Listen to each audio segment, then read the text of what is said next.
Good morning class. कल हमने आपको क्वेश्चन नंबर 38 कराया था, जिसके बाद हमने कहा था कि क्वेश्चन नंबर 39 एंड 40 आप लोग होमवर्क में करेंगे और आई होप आप लोगों ने कर लिया होगा। एंड प्लीज़ क्वेश्चन को करने के बाद जो भी होमवर्क आपको दिया जाता है उसको करने के बाद एक बार मेरे पर्सनल व्हाट्सएप नंबर पे उसको सेंड कर दिया करिए, ताकि मैं देख लूँ आप लोग सही कर रहे हैं या गलत कर रहे हैं। ओके, चलिए देखते हैं नेक्स्ट क्वेश्चन 41। थोड़ा सा टेक्निकल क्वेश्चन है, इसको भी आप ध्यान से देखेंगे। X, Y and Z were partner sharing profit and loss at S to. X का है 1/2 यानी कि 1/2, वाई का है 1/3 यानी 1/3 एंड जेड का है 1/6 यानी कि 1/6। As from 1 April 2019 they agree to admit A into partnership. ये इन्होंने क्या किया, 2019 को एक न्यू पार्टनर जिसका नाम ए था उसको पार्टनरशिप में एंटर किया फॉर 1/6 शेयर्स। कितना? 1/6 shares in profit and loss which is acquire equally from X and Y. देखिए ध्यान से, इन्होंने क्या कहा कि जो न्यू पार्टनर्स आया है यानी कि ए जो है वो न्यू पार्टनर आया है, उसको इन्होंने 1/6 के शेयर के लिए एडमिट किया है और वो अपना शेयर्स किससे लेगा? X and Y. Partners hold हमारे 3 हैं, X, Y and Z, but वो ले किससे रहा है? केवल एक्स और वाई से। कितना कितना? इक्वली, यानी कि 1/2 एंड 1/2। 1/1 को हम जब रेशियो में कन्वर्ट करेंगे तो 1/2 1/2 ये उसे एक्वायर करेगा। एक्स और वाई, जेड से कोई भी प्रॉफिट नहीं रहेगा, तो जेड का जो न्यू रेशियो है वो जैसा था वैसा ही रहेगा, सेम रहेगा, उसमें कोई चेंज नहीं आएगा। आगे कह रहा है and is to be bring in ₹50,000 for his capital. वो 50,000 रुपये जो है, 50,000 रुपीज़ वो कैपिटल के लेकर के आया है। कौन? New partners. And ₹20,000 as premium for goodwill, और गुडविल के कितने हैं? 20,000। फिर आगे कह रहा है A paid in his capital money. उन्होंने अपनी कैपिटल मनी तो 50,000 पैड कर दी, but in respect of premium for goodwill he could bring in only ₹15,000, यानी कि 20,000 में से वो प्रीमियम फॉर गुडविल का केवल और केवल ओनली दे रखा है कि 15,000 रुपीज़ ही पैड कर पाया। इट्स मीन्स हुआ कि जो पार्टनर्स है, हमने 2 टाइप से आपको बताया, जब पार्टनर्स अपनी गुडविल को कैश में लेकर के आता है और जब पार्टनर अपनी गुडविल को कैश में लेकर के नहीं आता। यहाँ पर दोनों कंडीशंस हैं। वो कैश में कितना दिया उसने? केवल 15,000, बाकी का 5,000 क्या रहा आपका? वो उसने कैश में लेकर के नहीं आया है। तो हमने नेक्स्ट क्वेश्चन में आपको बताया था कल कि जब गुडविल को कैश में लेकर के नहीं आता है तब हम उस गुडविल को किस में ट्रांसफ़र करते हैं? न्यू पार्टनर्स के करंट अकाउंट में ट्रांसफ़र करते हैं। ओके, फिर कह रहा है you are required to give the journal entries, carry out of the above arrangements and work out the new profit ratio of partners. इसमें 2 चीज़ें कैलकुलेट करनी है। तो पहला आपकी जर्नल एंट्रीज हो जाएंगी और दूसरा आपका जो है वो कैलकुलेशन हो जाएगा। ओके, चलिए देखते हैं। सबसे पहले हम क्या करते हैं, गुडविल को लेकर के आते हैं, यानी कि जो भी आपकी गुडविल होती है हम उसको क्या करते हैं, और जो कैश होता है उसको लाने की एंट्री करते हैं। तो bank account debit to A's capital account, कितनी लेकर के आया capital? 50,000 and to premium for goodwill account कितने लेकर के आया? 15,000। जो कैश में लेकर के आया हम केवल उसी की एंट्री करते हैं। आपको हमने कल भी बताया था, अगर ये टोटल 20,000 कैश में पेड कर देता तो हम यहाँ पर टोटल 20,000 ही शो करते। अब टोटल कितना हो गया? 65,000। नरेशन लिख देंगे, amount of goodwill and part of his shares of premium for goodwill brought in cash या ब्रॉट इन बाई ए, मतलब ए के थ्रू जो है अपने हिस्से की गुडविल और अपने हिस्से की कैपिटल जो कैश में दी है ये हमने उसकी एंट्री की, क्योंकि बैंक में वही ट्रांसफ़र होगा जो कैश में लेकर के आया होगा। नेक्स्ट आगे फिर हमको क्या करते हैं, गुडविल को क्रेडिट करते हैं ओल्ड पार्टनर्स की कैपिटल अकाउंट में। इसके लिए हम प्रीमियम फॉर गुडविल, पहले वाला जो टॉपिक था उसमें क्या करते थे, premium for goodwill account debit to old partners capital account.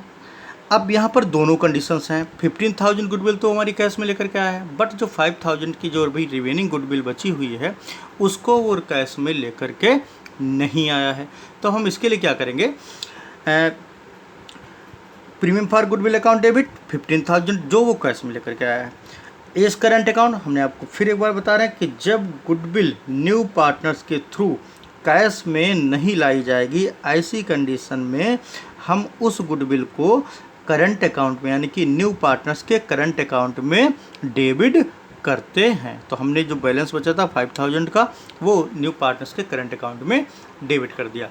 अब इसके बाद ओल्ड पार्टनर्स कैपिटल अकाउंट में हम उसको सेक्रीफाइज रेशियो में ट्रांसफ़र कर देंगे यानी कि क्रेडिट कर देंगे to X capital account to Y's capital account, क्योंकि जेड से यहाँ कोई लेना देना नहीं है, क्योंकि ये दोनों ही सेक्रीफाइज कर रहे हैं। हमको सेक्रीफाइजिंग रेशियो में ट्रांसफ़र करना पड़ता है, तो सेक्रीफाइस जो कर रहा है उसी को, क्योंकि उसमें कह रहा है कि जो न्यू पार्टनर आ रहा है वो अपना शेयर किससे ले रहा है, एक्स और बाई से। किससे ले रहा है, एक्स और बाई से। तो इट्स मीन्स क्या हुआ कि एक्स और बाई ही सेक्रीफाइस कर रहे हैं। तो यहाँ पर हम जेड को नहीं शो करेंगे, हालांकि जेड भी हमारा ओल्ड पार्टनर है, लेकिन जेड जब कोई भी गुडविल अपनी से कोई भी अपना पैसा सेक्रीफाइस नहीं कर रहा है न्यू पार्टनर्स के बेस में अकॉर्डिंग, लेकिन इसीलिए हम क्या करेंगे, जेड को यहाँ पर क्रेडिट नहीं करेंगे। ओके, अब चूँकि इक्वल था तो इक्वली रेशियो 1:1 में, यानी कि 10,000 टोटल 20,000 हुआ। इक्वल जब डिवाइड करेंगे तो 10,000 और 10,000 हम ट्रांसफ़र कर देंगे।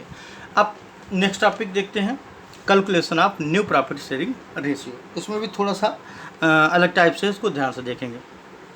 ए जो है, ए का शेयर कितना है 16, which acquires equally from X and Y. X का जो शेयर है वो अपना एक्स और वाई से क्या लेगा, इक्वली लेगा। इक्वली मीन्स 1:1 और जब हम इसको उसमें करें तो 1/2 एंड 1/2 आ जाता है।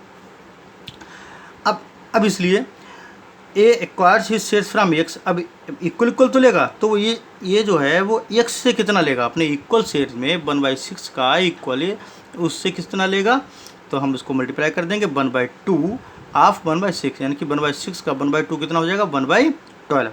हम इसको जब इक्वल करेंगे तो हम चाहे तो इसका एलसीएम ले लें, चाहे तो हम इसको 2 से मल्टीप्लाई कर दें, तब भी कोई दिक्कत नहीं, और उससे भी कोई प्रॉब्लम नहीं है, तो भी आपका आ जाएगा। चाहे तो सीधे 1:1 और 6 2 जा 12, 2 से मल्टीप्लाई जब कर देंगे तो 6 2 जा 12, तो 1/12 किससे लेगा, एक्स से। सेम वही है, A acquires his shares from Y से कितना लेगा, वही सेम 1/2 ऑफ 1/6 का कितना हो जाएगा 1/12, यानी कि 1/12 किससे लेगा, एक्स से, और ए 1/12 किससे लेगा, बाई से।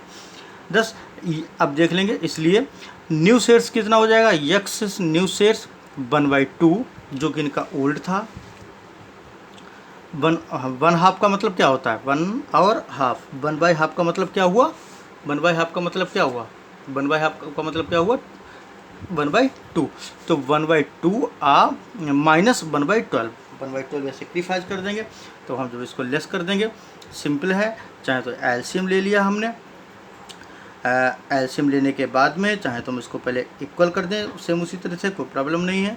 इसको हम 6 से मल्टीप्लाई अगर कर दें तो दोनों से 6 से हो जाएगा, तो 6 2 जा 12 और 6 बन जा 6, तो यहाँ 12 हो जाएगा, 12 सेम हो गया, 12 लिख देंगे, और 6 - 1 कितना हो जाएगा 5/12, यानी कि एक्स का जो है न्यू रेशियो कितना आया है 5/12। सेक्रीफाइज करने के बाद 1/12 इसने सेक्रीफाइज कर दिया। अब जो बैलेंस बचा है वो इसका शेयर्स माना जाएगा। सेम बाई उसी तरीके से करेगा, 22 न्यू शेयर्स कितना है 1/3 है, आपको गिवन है, बाई का कितना है 1/3, 1/3 में से 1/12 वही सेम उसी तरीके से सेम प्रोसेस है, ये अपना सेक्रीफाइस कर देगा, तो 4/1 अब 12 कितना आपका आ जाएगा, 4 - 1 कर देंगे 3/12, यानी कि बाई का न्यू रेशियो कितना आ गया 3/12। अच्छा, जेड जो है उसने कोई भी सेक्रीफाइस नहीं किया, जेड ने कोई भी सेक्रीफाइस नहीं किया है, तो जेड का शेयर जितना पहले था, यानी कि जेड का शेयर 16, वो कितना रहेगा 16 ही रहेगा, उसमें कोई भी चेंज नहीं होगा। अगर सेक्रीफाइस करता तो हम इसमें से भी जितना सेक्रीफाइस करता उतना लेस कर देते, जो बाकी बचता वो इसका न्यू रेशियो माना जाता। ओके, ए जो आया है उसका शेयर आपको गिवन है, दिया गया है 1/6। अब इसलिए hence new ratio of X Y Z and A का कितना हो जाएगा, एक्स का है 5/12 आपने कैलकुलेट किया, बाई का कितना है 3/12 और जेड का कितना है 1/6 एंड ए का कितना है 1/6। और इसको हम ऐसे भी लिख सकते हैं 1/12 3/12, इनको हम इक्वल कर देंगे तो 2 से मल्टीप्लाई हो जाएगी। अब हम इसको अगर 2 से मल्टीप्लाई करें तो दोनों तरफ हो जाएगा 2 6 जा 12, 2 1 जा 2, सेम इसी तरीके से इसमें भी कर सकते हैं, तो 2 बजे, क्योंकि हमको ये सारे डिनोमिनेटर्स जो होते हैं वो इक्वल करने पढ़ते हैं 12, और इसको इक्वल 5:3:2:2। सिंपल है, इसमें कोई प्रॉब्लम नहीं है। आप रेशियो पहले भी कैलकुलेट कर चुके हैं तो इसमें कोई इतनी बने, थोड़ी सी टेक्निकल बात थी कि इसमें एक जो पार्टनर था वो सबसे पहले ध्यान रखना है आपको, वो सेक्रीफाइस नहीं कर रहा था, तो उसका शेयर्स जो है जितना था उतना ही रहेगा, उसमें कोई चेंज नहीं आएगा।